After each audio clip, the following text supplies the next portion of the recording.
Welcome back, everyone, to Open Line. Glad you are with us tonight. We are talking about Cuba, and it's kind of just a lesson on what's going on in Cuba right now. A wave of protests in many of the cities in Cuba. What is the appropriate response on the part of the United States? Why does it impact us? What does it mean for us? Those are some of the things we're talking about. Happy to have with us Robby Starbuck. He's with Latinos for Tennessee, and has said he's running for Congress, which I didn't realize that's not when we asked for a guest from Latinos for Tennessee. I'm glad you're here, and that's also very interesting. You're running for Congress, so that's a whole other thing to talk about. But as we're talking about Cuba, this moment, why is this moment different from other moments, in your opinion? Well, I think for one, if you just look at how wide this has been able to travel throughout the U.S., that's a huge difference. In the past, we were focused on, you'd have to depend on newspapers, and that's one big difference. Outside of that, you've also got the fact that the way this started is very different than previous protests in Cuba.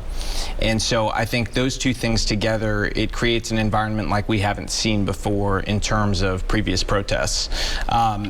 Now we have to wait and see what's happening now in the darkness, and what is that going to look like once the internet's back on there, what's actually happening, because that's going to tell us a lot. And I know our government has a better idea than we do right now, because they do have some intel, I'm sure, on the ground, so I'm sure they kind of have an idea of how the direction things are going.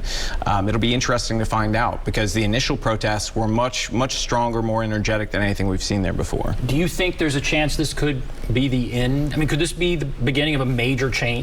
I think it's the beginning of the end, but that type of change is going to take time. A lot like the actual revolution took time, this is going to take time too. I think this is the start of something, and it's not going to end here no matter what the Cuban government does.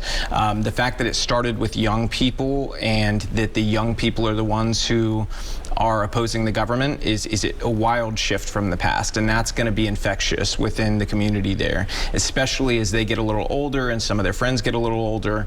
I'd be willing, what I said the other day is I would predict within 10 years we will see a free Cuba as a result of this, that this is sort of the thing that lights the match that makes that happen. But I don't think things will move that quickly. It's not going to be like Arab Spring where they overthrow somebody or something along those lines. So 10 years from now, so what would happen to the current leadership, in your opinion?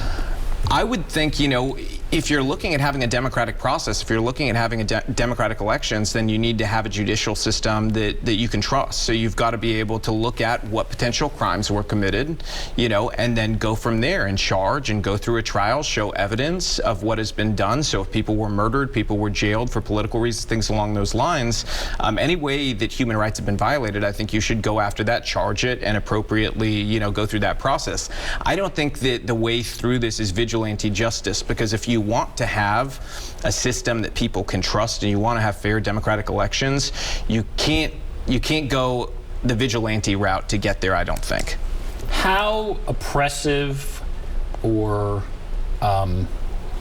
authoritarian is the government? When you're talking about atrocities that could be prosecuted, what are we seeing in Cuba? What is happening there? Political opposition has always been jailed or disappeared. I mean, that's something that's happened throughout the history of the past few decades. That's just, the way Cuba's been. But if you look as far back as some of the people are alive from the first regime change during the revolution, and those people killed plenty of innocent Cubans, including children. They were very homophobic. They killed gay people, things along those lines. So those are things for the ones who are still alive that a lot like, we've made other people in the past answer for atrocities that happened decades previous. That's something I think we should be open to as well, as going after those human rights violations, because just because it's been decades since then doesn't mean that we can let those go. Let's take a couple calls here. Let's go to Lucy. Hello, Lucy. Hey, y'all. Hello. Go right ahead, Lucy. Well, I've lived with Cuba all my life on the news and the stories and everything, and I've kind of kept up with it because it was a big deal with my father. I remember him sitting at the kitchen table with his hand on his forehead like the sculpture, the thinker, because we were about probably 24 hours away from a nuclear war here, and he was on alert with that, and he never forgave Kennedy for that. And I look at, that's what gave me an interest in Cuba.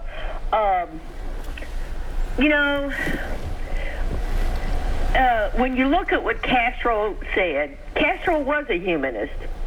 But when you look at what he was up against, we even have a congressperson here in the United States that's father was from Cuba, from the elite class, that bragged about how he helped Castro overthrow the fascist government. And then now they have a fascist government now. And his son, when he was running for Congress with Canadian and American citizenship, let his dad brag about that. I don't see where that's anything to brag, but how he got out of it is because he was from the elite class. And that confused me. I've seen a PBS documentary here about 15 years ago when the Cuban government allowed this crew to go in and film, and they interviewed the Central Communist Party's children there that were of the elite class. But that's right-wing government. And I'm looking at you, sir, and you represent the right-wing government in this country that is getting really scary every minute. And I look at Castro, and I found out that Castro got his butt put up against the wall because what he did in overthrowing that fascist government was taking the money out of the mafia's mouth. And the mafia went after him. The Soviet government knocked on his door, and he took them up on their offer. That's how I remember it become communist. So he took their money. And a lot of the people that were involved with the mob and the casinos and the prostitution and all that stuff, because Cuba was nasty, moved to the southern part of the United States. That's all right. This is very interesting. I've got one more thing to say. Go ahead. Yeah, They've been told by these politicians, the Republican Party, that they were going to invade one day. One of my friends in Texas voted for George Bush in 2000 because he said we were going to invade Cuba and set them free. If that's what you're asking, I want no part of it. And I'm not going to give stuff back to another crooked regime because that's all that goes on down there in the Caribbean. So that's all I want to say. Okay. Thank you, Lucy. So there's a lot there. There's a lot there. I'll start with this. First of all, there's sort of this trope that any Cubans that came to America came from elite classes. My own family was not even middle class in Cuba, so that's not something that's like an accurate representation of the Cubans who came here. In terms of I have to address this. She said that the government in Cuba is a right-wing government. I don't know anybody in the world who would claim that from any government. The Biden administration wouldn't even claim that. It's a very far-left government by their own admission. They're a communist party, and they started with, sort of socialistic tendencies, and then that bled into communism. The atrocities we've seen going on in Cuba have been there for decades and decades, so this isn't a brand new thing. I think she said something about fascism, and she's concerned that the right now is moving in somewhat of that direction. In that direction. I wish you would give us a little more detail there in terms of why. Because I believe in freedom. And that's really the principal thing for me, is that I think people should be free. I want people to be free to disagree with me. I want people to be free to have other ideas. I don't want any sort of thought to be off limits. I want people to be able to operate their businesses freely and all those things. So I don't see, and that's what I see reflected from people that I know, and people in this state, is they want to be free to sort of live their lives and get government out of the way. On the flip side of that, in a place like Cuba, you can never get government out of the way. They're always in the way. They're intruding into every part of somebody's life. And so that's the thing I'm most worried about from either lens. I don't care which side it's coming from. If either side of the aisle are trying to get into people's lives, and right now it's not on this side, but on this side, that's a concern for me. I don't think we should be getting in the way of people's lives at all. I think we should be leaving people to sort of live their lives and make their choices. And obviously we have laws for things that are illegal, but outside of that, to sort of allow people those freedoms that we guarantee in the Constitution. Okay. All right. We have several calls here. Let's go to Anthony. Hello, Anthony. Yes. Go right ahead. Yes, I want to know why the U.S., the Cubans in Florida, always support the Republican Party through all these elections. True, the Democrats started this embargo, but we tried to end it too. Obama did. But all those Republicans voted for Trump and Cubans in Florida. And I want to know well, if the people that's standing up for the government in Cuba, is they on some kind of payroll, or the family, or what? Why are they supporting the people and help stymie this uprising? Okay. Thank you. All right. Thank you, Anthony. I'm happy to answer this question. No, us Cubans are not being paid to vote Republican. But outside of that, the reason why do we vote Republican? And it's not all of us, but it is the vast majority. We're one of the most conservative voter blocs in the country. And it's largely because leftism stole everything from our families. My own family, they had their home stolen from them. There's very, small home, all their possessions. And it was from an ideology that started very similarly to a lot of the policy we see espoused on the modern left today, especially the progressive side.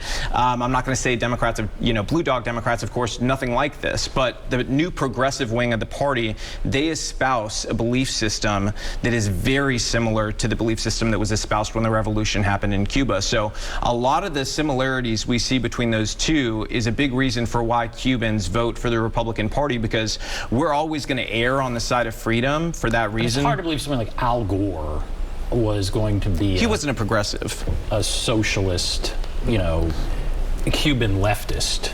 I'm talking more so the AOCs and the people along those lines who are the burgeoning sort of faces of the party on the progressive left, and even somebody like Biden, I don't know, maybe, but I think his question was, why is this bloc in Florida, a very important state, voting for Trump? Why are they Republican? Freedom is the most simple reason to give, is that we're always going to err on the side of freedom. His policies were geared towards freedom, and in terms of the embargo, it seems like a lot of people on the left are confused about it, thinking that we want the embargo gone. We don't. We want the embargo to choke off the Cuban government from being able to enrich themselves while not giving any of it to the people, because that's only going to keep them in power longer if we're subsidizing their ability to live the high life. And that's essentially what it is. If we give money there, what a lot of people don't understand is, so in Havana, a lot of their hotels, that it'll just have a hotel name, they're owned by the government. The government takes that money, okay? Even if it's a hotel that seems like it's mainstream, they're getting a piece of it. And so that's something where it's very different from another country. And so that's sort of, the embargo is an important thing to make sure that they aren't able to sort of create wealth off of our backs. All right, we have to take a break. There's a couple other callers. Hold on the line, and we will get to your call. Take a break. Be back right after this.